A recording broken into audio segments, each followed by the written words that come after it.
Pulling அது எப்படி பண்ணுறது? காலையில் எழுந்ததும் எதுவும் சாப்பிடாமல் இதயம் வளத்தை வாயில ஊத்தி நல்லா கொப்பளிக்கணும், அப்புறம் அதை துப்பிடணும். இதுதான் ஆயில் புல்லிங்.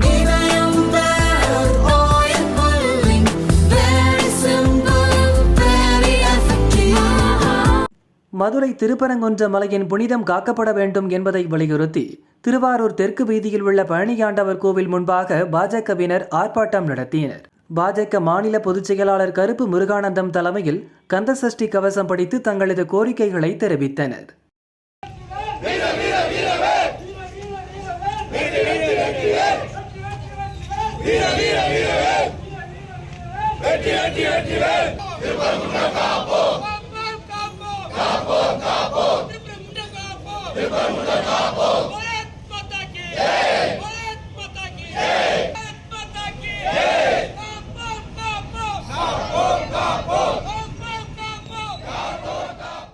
பாரதிய ஜனதா கட்சி நாம் தமிழருக்கு ஆதரவு கொடுக்கவில்லை.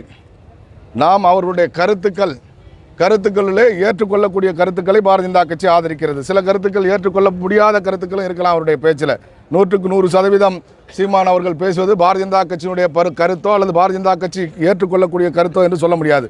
ஒரு சில கருத்துக்களிலே எங்களுக்கு மாறுபட்ட கருத்து இருக்கிறது.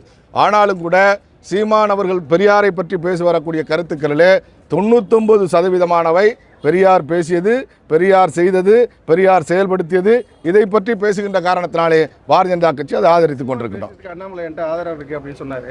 ஆனால் அவரு கேட்டு அவர் வீட்டுக்கு முற்றுகையில சீமானுக்கு மட்டும் முற்றுகையிறாங்க. அதை எப்படி பார்க்குறீங்க? பேசியது சீமான் என்கின்ற அடிப்படையில் அவருடைய வீட்டை முற்றுகையிட்டிருக்கின்றார்கள். ஆனால் ஜனநாயக முறையில் பேசுகின்றார்கள் என்று சொன்னால் அதற்கு திராவிட முன்னேற்ற கழகம் பெரியார் இப்படி பேசலை அப்படிங்கிறத அவங்க நிரூபிக்கணும். பெரியாருடைய புத்தகங்கள் எல்லாம் பொதுமக்களுக்கு கொண்டு வரணும் அப்படின்னு கோரிக்கை வைக்கிறாங்க. ஏன்னா அதில் நிறைய பொதுமக்கள் படிக்க முடியாத சூழ்நிலை உருவாக்கி வச்சிருக்காங்க. அரசுடைமை ஆக்கணும் அப்படின்னு கோரிக்கை வைக்கிறாங்க. அரசுடைமை ஆக்கி பெரியார் என்ன பேசியிருக்காரு, என்ன எழுதியிருக்கிறாரு, தலித் மக்களை பட்டியல் மக்களை பற்றி என்ன பேசியிருக்காரு, பெண்களை பற்றி என்ன பேசியிருக்காரு அப்படிங்கிறத பொதுவெளியில் வைக்கணும் அப்படிங்கிறது அவர்களுடைய கோரிக்கை. சீமான் அதை தான் கோரிக்கை வச்சிருக்காரு. நாங்களும் அதை தான் கோரிக்கை வைக்கிறோம். பொதுவெளியில் பெரியாருடைய எழுத்துக்களை, பெரியாருடைய செயல்பாடுகளை வச்சாதான் பெரியார் எப்படிப்பட்டவர், தமிழர்களுக்கானவரா, பெண் உரிமைக்கானவரா, பட்டியல் சமுதாயத்தினுடைய முன்னேற்றத்துக்கானவரா அப்படிங்கிறத மக்கள் புரிஞ்சுக்க முடியும். அதனால பொதுவெளியில் வைக்கணும் அப்படிங்கிறதா எங்களுடைய கோரிக்கை.